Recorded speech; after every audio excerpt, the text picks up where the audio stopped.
मुझे एक चांद रात का एक बड़ा मजेदार वाकया याद आ गया जी जी। चांद रात से जी ते घर बैठे सां ते वालिद साहब अल्लाह उन जनता वाकया पंजाबी में था। हाँ ओके। वो सारी सिस्टर्स वगैरह अम्मी अब उनको कह रहे हैं कि हमें चूड़ियाँ चढ़वा दें, हमें चूड़ियाँ चढ़वा दें। तो मैं कह जी ना तो तुम चूड़ियाँ चढ़ा रहे हो तो कहते हाँ बेटा तू हनी है तेन कीड़ियाँ चढ़ा तो माशाल्लाह कितने बच्चों को ईदी देते हैं? काफ़ी। आपके अपने पूछ रहा हूँ। इसलिए तो कहा काफ़ी। कितने हो गए हैं कि गिने नहीं जाते? नहीं माशाल्लाह सिस्टर्स उनके बच्चे हैं। अच्छा। वो भी मेरे ही बच्चे हैं। तो मेरे बच्चे भी आपके बच्चे हैं, आपने उनको तो कभी ईदी नहीं दी। हम भी आपके ही बच्चे हैं। आप बच्चे नहीं आप बच्चे खुचे हैं।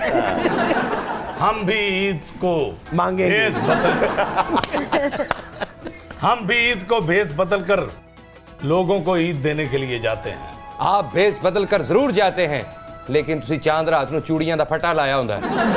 ख़वातीन और हज़रात, इस वक्त वक्त हुआ एक छोटे से ब्रेक का, लेकिन ब्रेक पे जाने से पहले मैं आपको एक बात याद दहानी कराना चाहता हूँ। कुछ भी कर लें, जो भी तंज मजाक करें, इंजॉय करें, लेकिन फिर भी ईद उल फितर जो है वो एक मजहबी त्यौहार है और हमें इसकी इस स्पिरिट को नहीं भूलना चाहिए। बेशक। रसूल पाक सल्लल्लाहु अलैहि वसल्लम का फरमान है कि आप जब ईद का नमाज पढ़ने के लिए जाएं तो जिस रास्ते से आप जाएं वापस उस रास्ते से ना आए, वापस किसी और रास्ते से आएँ।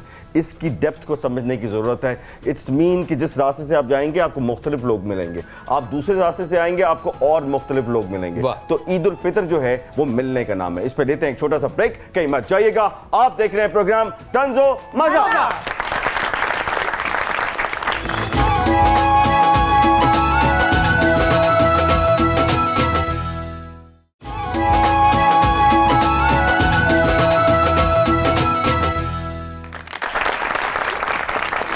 Welcome back.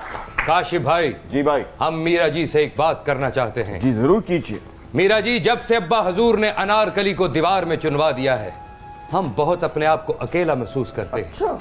हमें एक मजबूत सहारे की जरूरत है। तेन व्हील चेयर ना मंगवा दें। एक वक्त था कि ईद पे खास तौर पे ईद उल फितर पे बहुत बड़ी बड़ी फिल्में रिलीज हुआ करती थी, तो आप उस दौर को मिस करती हैं? बिल्कुल मिस करते हैं। इंडस्ट्री बहुत बड़ी थी, सब लोग काम कर रहे थे। बिल्कुल मिस करती हूँ।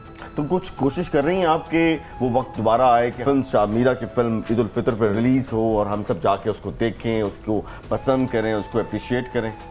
पहले तो मैंने सोचा था कि मैं फ़िल्म इंडस्ट्री छोड़ दूँ। अच्छा। क्योंकि मुझे बहुत ज़्यादा चैलेंजेस और मुश्किलें और मुश्किलात का सामना था कि किस तरह इंडस्ट्री अपने पाँव पर खड़ी होगी। लोगों को समझाना पड़ता है और जब आप उनको समझाते हैं तो आप थक जाते हैं। तो थकावट से फिल्म तो नहीं ना बन सकती। थकना फिल्म के इस लिए तरह थोड़ा से फ्रेश होना कि चाहिए।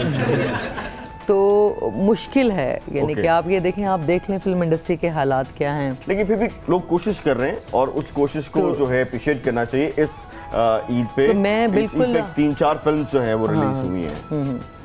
तेरे बाजर दी राखी, सैयद नूर साहब कल आए थे अपनी पूरी स्टार कास्ट के साथ, उनकी फिल्म रिलीज हुई है। फिर घबराना नहीं फिल्म जो है ना वो रिलीज हुई है। दम मस्तम रहबरा जो है हमारे दोस्त हैं अमीन इकबाल एहसन खान की फिल्म जो है वो रिलीज हुई है। तो 4-5 फिल्में जो है ना वो रिलीज हुई हैं। अच्छा ये बताइए कि क्या आपको वो थोड़ा अगर मैं पूछूं आपसे कि जब फिल्म इंडस्ट्री की रौनक बहुत अरूज पे थी, लोग बहुत बिजी थे, बहुत काम कर रहे थे, तो उस वक्त रमज़ान और ईद कैसी होती थी स्टूडियो की खास तौर पे?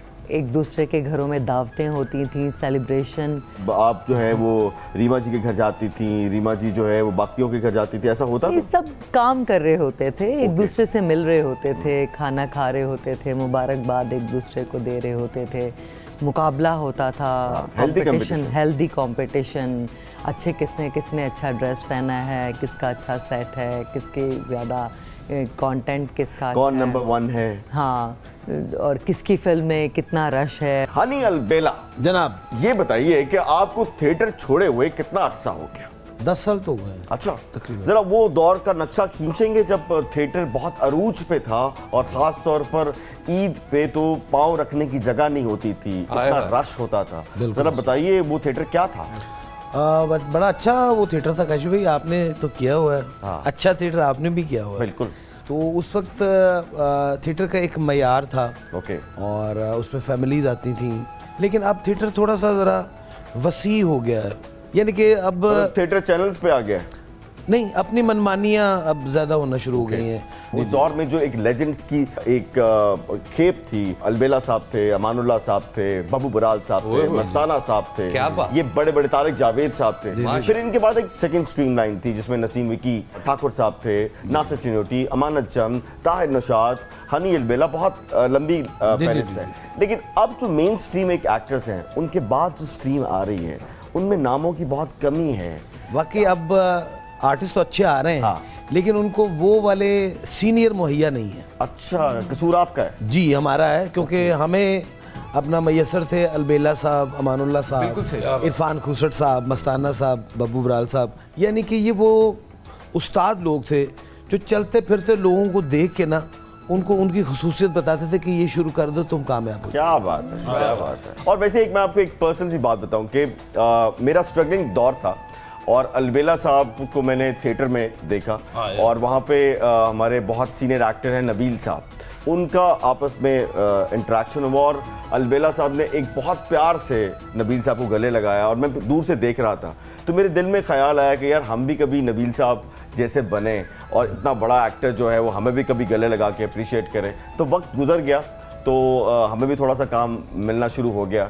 तो एक स्कूल के एक फंक्शन में अलबेला साहब और मैं इकट्ठे गेस्ट थे।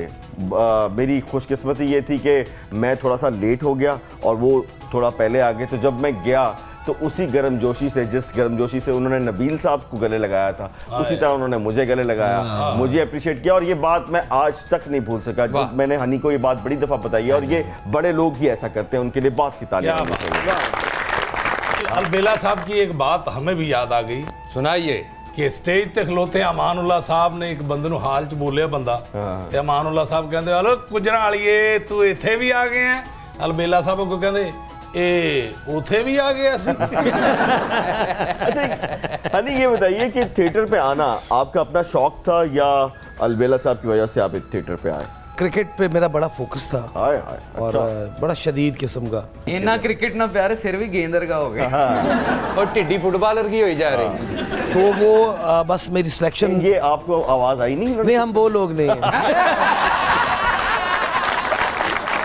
सिलेक्शन नहीं हो सकी अच्छा, तो क्योंकि मेरी सिफारिश नहीं थी हैं उसमें। हाजी जमील साहब बिस्मिल दे साहब, हुंदे अभी तुम्हारी सिफारिश नहीं सी। यही तो बात मैं आपको बताना चाह रहा हूँ अपने और इंतमाम देखने वाले व्यूअर्स को कि मैं बगैर सिफारिश के गया, मैंने 2 ट्रायल पास कर लिए, तीसरे में वो सेलेक्टर साहब के साथ कोई मेरे साथ इशू हो गया उनको। अगर वो सेलेक्टर आपकी जिंदगी में ना होता तो आफ्ताब इकबाल के शो हिट ना होते।